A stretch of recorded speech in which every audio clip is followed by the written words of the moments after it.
Today we're discussing terrorism in the UK. The dictionary describes terrorism as the unofficial or unauthorized use of violence and intimidation in the pursuit of political aims. So this is the fight against terrorism. However, I think the definition has been abused and totally made out of context in many situations like we're facing today. But what do you think? Well, the dictionary definition of terrorism is that it's politically motivated, a form of cohesion, more to do with destruction, mass murder, killing people, bombings, something that has a negative impact on governments. Typically, that's what a lot of politicians tend to use. But however, if you break the word down, terrorism. Terror. Okay, so what is terror? It's fear, and fear is it's an emotion. It exists in every single human being, and fear can come in many forms. It can come in the form of a phobia. Can come in the form of a past experience. Generally, it comes in the form of someone just looking at something and thinking to themselves, "Oh no, I'm not going nowhere near that." However, terrorism it's not the fact that it's come out of the blue. It's actually being force-fed into us. It's more like being do you think the public are being brainwashed by the media who have exploited the main issues of terrorism? Because I think terrorism was there from the beginning. It's not just something that's linked to a faith such as Islam. I mean, Islam has been hijacked by certain organizations, terrorist organizations, as you may call it, like ISIS, Al-Qaeda, Taliban, TTP, whichever ones. But at the same time, we, as British citizens, believe that these certain organizations have been funded by political parties in the West. But as a British citizen yourself, what do you think? Do you think Britain is doing justice to terrorism? Is there a crackdown on it, or do you think it's actually infuriating it further? See, I agree with you to a certain extent. So when you say they're being funded, these groups are created. Yeah, it's true. They are funded. They are created for political agendas. However, it's in the end, it is ordinary civilians that choose to go take this radical path, to choose to take literal words from holy scriptures and manipulate and make sense out of them in their own way to go about and do horrendous acts. Yeah. However, yes, with regards to us being a British citizen, in regards to the British government and the foreign policy, it's a complicated situation.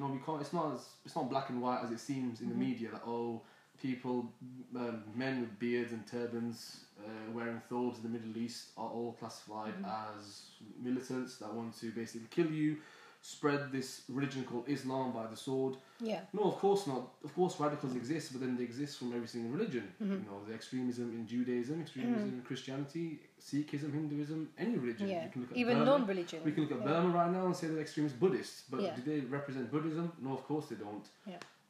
Israel has been criticised for being a terrorist state, but does that mean every single Israeli living there is a terrorist or supports the regime? No, of course it does not mean that. With regards to this country,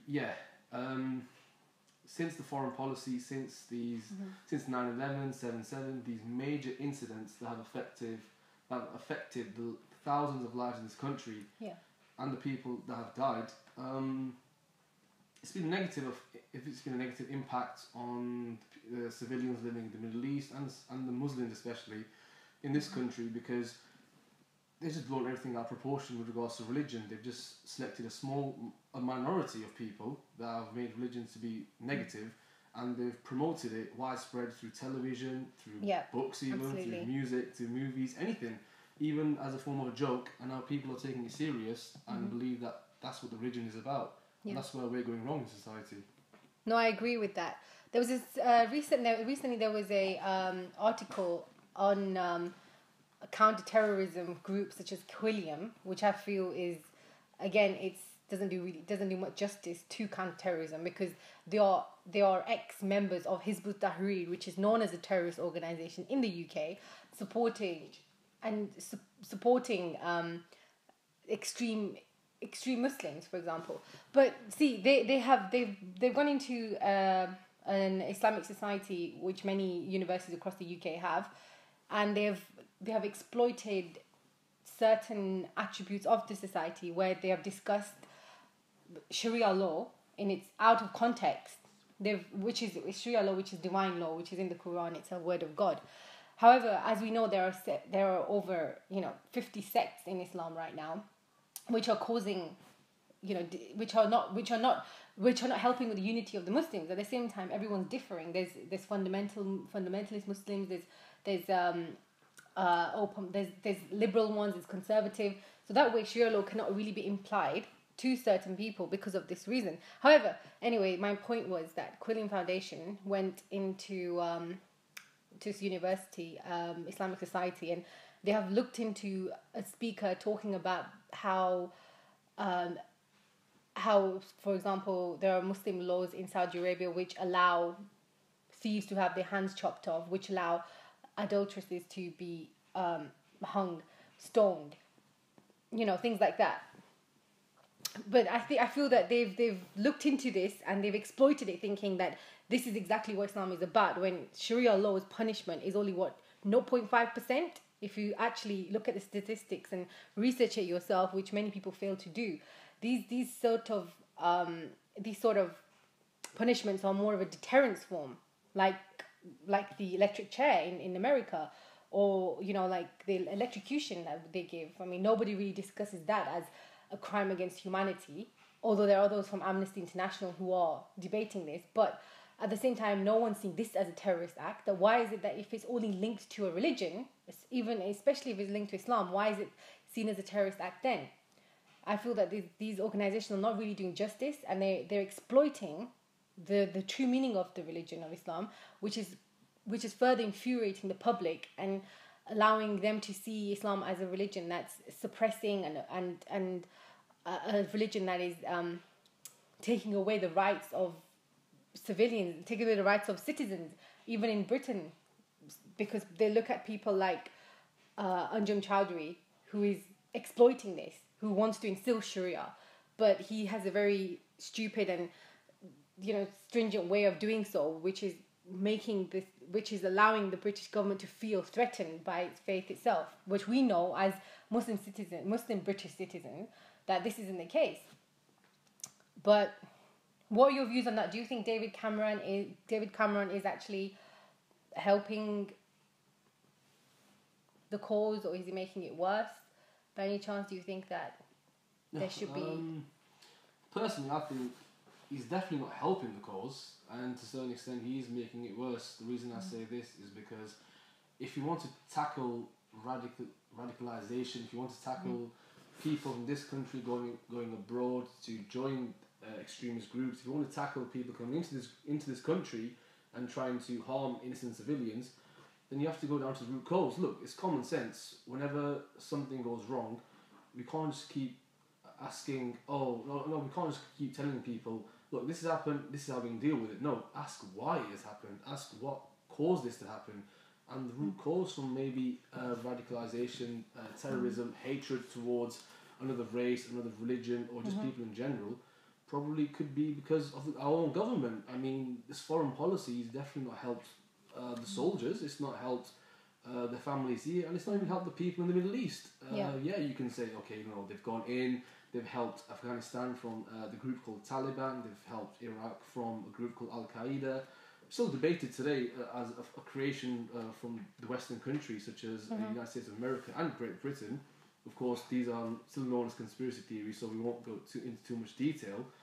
However, if David Cameron really does care for the people of this country, he will actually go into further investigation as to why these people have gone abroad, why they come across internet grooming of idiots that tend to pick out verses from the Quran and take it as literally and try to feed it into those young boys and even young girls' minds and try to get them abroad, especially this foreign policy that's going on. And I don't keep banging on about it because I personally believe this is one root cause. Not to say that it's not the fault of those people. Of course, they are humans, they've got their own brains, but when it comes to brainwashing, like I said, the media does not help at all. You have to understand media is a very powerful thing. Malcolm X did say that it has the power to show the oppressor as being oppressed and the oppressed as being the oppressors. True. It's a deep quote. You'd probably look into deeper meaning to this, but I'll put it out there for you to think about it. But going back to the point, I think the politicians need to have more of a connection with the civilians. And with the youth of UK, because it's mainly the youth that are being targeted to join these certain groups and organisations. I mean, if you look at ISIS, the girls that are going as ISIS to Syria as they, what are they known as? The something brides, the jihadi brides, for example. Brides, yeah. Yeah, you know how these fancy names are given to people who are travelling from UK to Syria, to Afghanistan, to countries which West blame for the main root of terrorism. Of course, I do feel that there are certain issues with our justice system. For example, we know of the famous case of Talha Essen and Babar Ahmed. He wasn't. They were not given a free and fair trial in the UK, being British citizens. They were extradited to America, kept in solitary confinement. Also, they were tortured, and later they've been let off free of all charges. And I mean, for all those years that they've been tortured and abused, what's going to bring that back? Nothing. So the fact that justice system has failed us, this is under David Cameron's government, and due to Theresa May, no thanks to her, I do feel that there are many loopholes in this, and which is why we are seeing reactionaries at the same time. We see youth that are not really educated in this field, and they react in a certain way. Not that it's justifiable, because it's not, but they react in a way with anger, and they dispute this. So yeah, I agree with your point, and I do feel that as well as the UK is a great country, provides a lot of security. It has been top for human rights compared to other countries and third world countries, but I do feel at the same time it's not doing much justice to our youth or creating religious cohesion between Islam and other religions. Definitely. Yeah. If you want to add anything to that. No, I think you've covered pretty much what I was thinking. But like this whole point of this conversation is not to criticise this country's government. Of course, they've helped the people here so much. They care for us, and we appreciate that. And we're pretty much they're one of us. We're one of them. We're just civilians here that want peace in this country, and we just want to get on with one another, live in harmony. Yeah. However, in order to do that, we have to cooperate with one another. And if we see some people that are struggling, that maybe going down the wrong route, we need to help one another and voice our opinions, not be afraid to be vocal, and most importantly, have an open mind. Yeah, absolutely. I agree with that.